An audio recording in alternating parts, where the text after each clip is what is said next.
In the years following the First World War, British society was staggering out of a waking nightmare. People were exhausted by history, weighed down by the grim realities of conflict, and looking for a way to breathe again. But if they looked to the stage for relief, they were usually disappointed. The theatrical establishment remained anchored in the moralizing and florid style of Victorian melodrama. Look at this audience, rigid, formal, and sitting through plays that felt more like civic lectures than entertainment. What the public actually craved was an escape hatch. They wanted speed. They wanted lightness.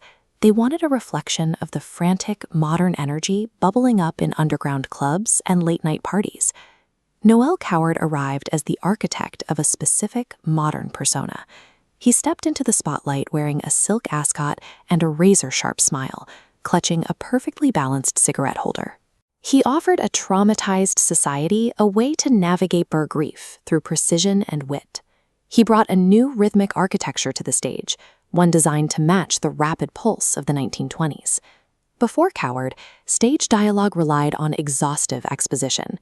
Characters explained exactly how they felt, using dense, flowery paragraphs. Coward stripped all of that away, favoring speed and extreme linguistic economy. But underneath those polite observations about geography, they are fighting a battlefield of unresolved romantic agony. By setting these emotionally charged standoffs inside pristine, minimalist Art Deco living rooms, Coward established a new framework for the comedy of manners. By paring down the words on the page, Coward proved that in high society, the feelings you manage to withhold carry more weight than anything you speak aloud. We see this linguistic precision peak in his 1930 masterpiece, Private Lives. The play follows Elliot and Amanda, a volatile divorced couple who accidentally book adjoining hotel rooms while on honeymoon with their respective new spouses. Their interactions are a dazzling tennis match of insults and endearments, delivered by female leads who were every bit as formidable and chic as their male counterparts. Through their bickering, the play exposed the friction of conventional marriage.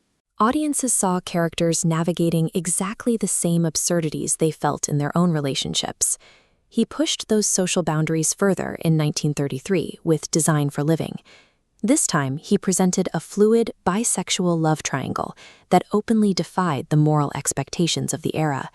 While official censors were shocked, the bright young things of London and New York were thrilled. Coward held up a mirror to their own lives, celebrating an existence lived with style, intelligence, and a refusal to apologize to the bourgeoisie. Whether he was penning sharp social commentary or throwing characters into the chaotic eccentricities of farces like Hay Fever, his wit served as an unapologetic rebellion against the rigid societal norms of his time. A decade later, that societal resilience was tested on a much larger scale. The Second World War brought existential dread to the streets of London, as bombs fell and smoke swallowed the city skyline. Coward responded to this trauma by bringing laughter back to the West End, premiering Blithe Spirit to a frightened public in 1941.